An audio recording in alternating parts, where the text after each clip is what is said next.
नमस्कार, good morning, सुप्रभात। स्वागत है आपका एक बार फिर से हमारे यूट्यूब चैनल VL न्यूज़ में। आप देख रहे हैं VL न्यूज़, खबरों का सिलसिला जारी रहेगा। आज हम जानेंगे देश और दुनिया की तमाम बड़ी खबरों को। बने रहिए हमारे साथ, सभी खबरों को जानेंगे एक एक करके फटाफट। तो आइए बिना देर की चलते हैं खबरों की ओर।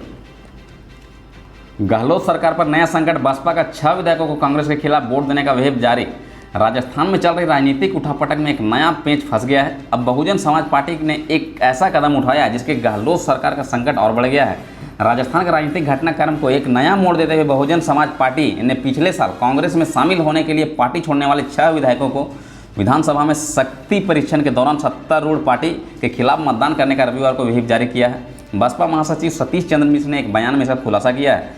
सतीश चंद्र मिश्र ने कहा है कि सभी 6 विधायकों को अलग अलग नोटिस जारी कर सूचित किया गया है कि चूंकि बसपा एक मान्यता प्राप्त राष्ट्रीय पार्टी है और 10वीं अनुसूची के पैरा 4 के तहत पूरे देश में हर जगह समूची पार्टी का विलय हुए बगैर राज्य स्तर पर विलय नहीं हो सकता है।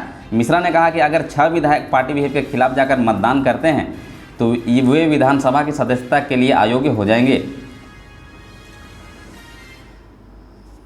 कोरोना वायरस के खिलाफ लड़ाई में भारत का साथ देने के लिए आगे आया इजराइल। 30 सेकंड में होगी कोविड जांच। इजराइल के विदेश मंत्री गबी अशकेनाजी ने रविवार को अपने भारतीय समकक्ष एस जयशंकर से बातचीत की और उन्होंने कोरोना वायरस महामारी के खिलाफ लड़ाई में सहयोग को और मजबूत करने का वादा किया है।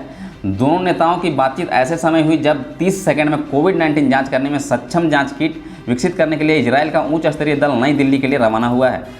अशकेनाजी ने ट्वीट किया, मैंने भारत के विदेश मंत्री एस जयशंकर से बात की। मैंने चिकित्सा उपकरण लेकर भारत के लिए रवाना हुए इजरायली उड़ान की जानकारी दी। हम कोरोना वायरस के खिलाफ लड़ाई में अपनी साझेदारी को मजबूत करने पर सहमत हुए हैं। इजरायली विदेश मंत्री ने भारत के विदेश मंत्री का सहयोग के लिए आभार जताया और यथाशीघ्र मिलने पर सहमति जताई। इससे पहले जयशंकर ने ट्वीट कर कहा, भारत इजरायल साझेदारी मौजूदा समय में कोविड-19 की चुनौतियों का मुकाबला पर ध्यान केंद्रित कर रही है। इसके साथ ही सहयोग का वृहद एजेंडा आगे बढ़ाता रहेगा। पाकिस्तान बांग्लादेश के बीच कश्मीर पर हुई चर्चा, रिपोर्ट से भारत में चढ़ी त्योरियां।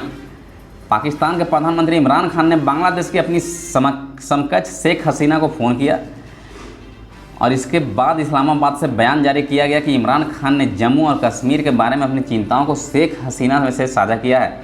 गौरतलब है कि चीन के साथ लद्दाख में वास्तविक नियंत्रण पर संघर्ष के मद्देनज़र भारत के पड़ोस में इस बदलते समीकरण को अहम माना जा रहा है। जैसा कि नेपाल के साथ रिश्तों में पिछले कुछ महीनों में खटास आई है, बांग्लादेश के पाकिस्तान के करीब आने से बांग्लादेश के भारत का समर्थन करने का रुख कमज़ोर पड़ता नजर आ रहा है। ऐसी चिंताएं हैं कि बांग्लादेश में पहले से ही एक मजबूत प्रभाव वाले चीन की फ़ोन कॉल में भूमिका हो सकती है। कश्मीर पर दोनों देशों के विपरीत बयान सामने आए हैं। बांग्लादेश के बयान में कश्मीर का जिक्र नहीं है। बयान में कहा गया कि कोरोना वायरस संकट और बाढ़ पर चर्चा की गई है, जबकि पाकिस्तान के बयान में कहा गया है कि प्रधानमंत्री इमरान खान ने कश्मीर पर पाकिस्तान के नज़रिए और शांतिपूर्ण समाधान के महत्व पर जोर दिया है। हैदराबाद के मेयर कोरोना वायरस से संक्रमित, खुद ट्वीट कर दी जानकारी। देश में कोरोना वायरस का कहर लगातार बढ़ता जा रहा है। भारत में कोरोना वायरस से 13,85,000 से ज़्यादा लोग संक्रमित हैं।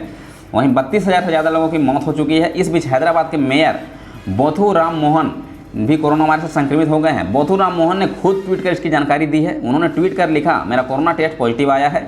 मुझे फिलहाल कोई परेशानी नहीं है। कोरोना का सामना साहस के साथ करें, भय के साथ नहीं। अगर आपका कोरोना पॉजिटिव हो जाए तो घबराएं नहीं। मेरी सलामती और शीघ्र स्वस्थ होने के लिए आपकी शुभकामनाओं के लिए धन्यवाद।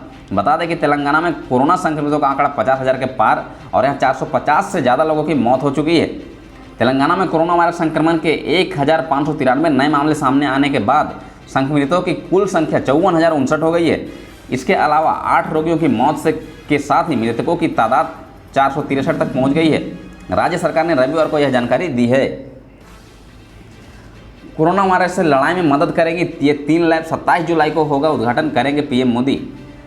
प्रधानमंत्री नरेंद्र मोदी ने 27 जुलाई को वीडियो कॉन्फ्रेंसिंग के माध्यम से उच्च श्रेणी के स्तर के कोरोना वायरस परीक्षण के 3 केंद्रों का शुभारंभ करेंगे।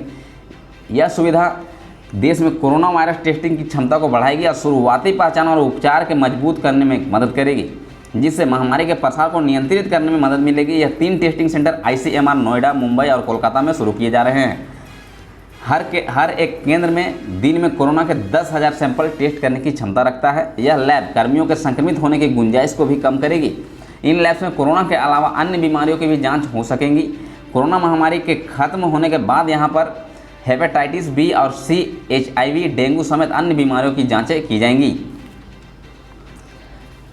दिल्ली में कोरोना रिकवरी रेट 88% के करीब। बीते 24 घंटे में 1075 नए मामले दर्ज। गौरतलब है कि भारत समेत दुनिया भर के 180 से ज़्यादा देश कोरोना वायरस की जद में हैं। अभी तक 1 करोड़ 60 लाख से ज़्यादा लोग संक्रमित इस संक्रमण की चपेट में आ चुके हैं, जब वायरस 6 लाख से ज़्यादा मरीजों की जान ले चुका है। भारत में भी तेज़ी से कोरोना के मामले बढ़ते जा रहे हैं।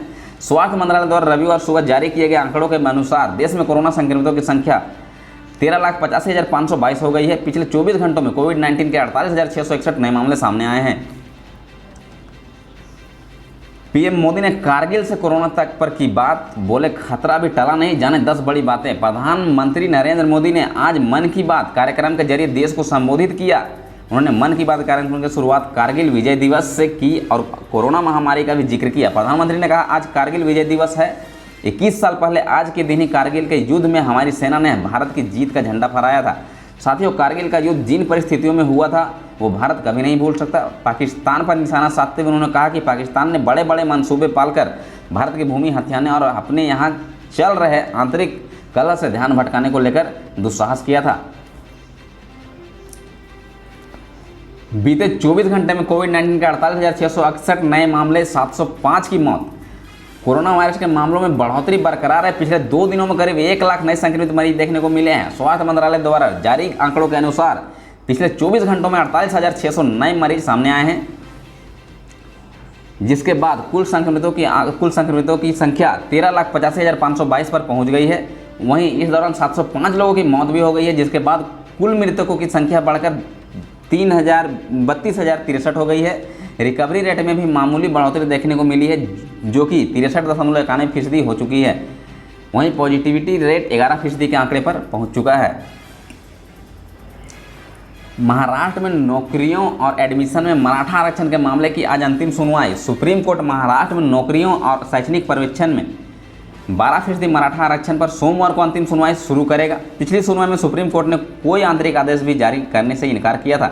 इस तरह की अभी मराठा आरक्षण पर कोई रोक नहीं है। पिछले सुनवाई में महाराष्ट्र सरकार को सुप्रीम कोर्ट से बड़ी राहत मिली थी। मराठा पर आरक्षण पर रोक लगाने से सुप्रीम कोर्ट ने इनकार किया था। सुप्रीम कोर्ट ने 2 टूक कहा कि रोक का अंतिम आदेश जारी नहीं करेंगे। दरअसल महाराष्ट्र में शिक्षा और सरकारी नौकरियों में मराठा समुदाय को 16% प्रदान किए गए आरक्षण को बरकरार रखने वाले बॉम्बे हाईकोर्ट के आदेश के खिलाफ दायर याचिका पर सुप्रीम कोर्ट सुनवाई कर रहा है। याचिका में कहा गया कि इंदिरा साहनी में संविधान पीठ द्वारा तय आरक्षण पर 50% कैंप का उल्लंघन हुआ है। आज की अंतिम खबर है दोस्तों, अमेरिका में बीते 24 घंटों में कोरोना से 1067 लोगों की मौत, 68,000 से ज़्यादा नए केस आए सामने। दुनिया के 200 से ज़्यादा देशों में कोरोना वायरस का कहर जारी है। दुनिया में कोरोना संक्रमितों का आंकड़ा 1 करोड़ 60 लाख से ज़्यादा है। वहीं 6,44,000 से ज़्यादा लोग इस जानलेवा वायरस के शिकार बन चुके हैं। इस बीच दुनिया में कोरोना से सबसे ज़्यादा प्रभावित देश अमेरिका में बीते 24 घंटे में 1,000 से ज़्यादा लोगों की मौत हो गई है। वहीं 68,000 से ज़्यादा नए मामले सामने आए हैं। आज के लिए बस इतना ही। मिलते हैं फिर अगले खबर, अगले अपडेट के साथ। फिलहाल के लिए आप लोगों से विदा लेना चाहूँगा। अगर आपको हमारा वीडियो पसंद आया तो वीडियो को लाइक करें, शेयर करें, चैनल को सब्सक्राइब करें। सब्सक्राइब करने के बाद बेल आइकन को प्रेस करना बिल्कुल ना भूलें, ताकि हमारे द्वारा दी गई नोटिफिकेशन सबसे पहले आपके पास हो।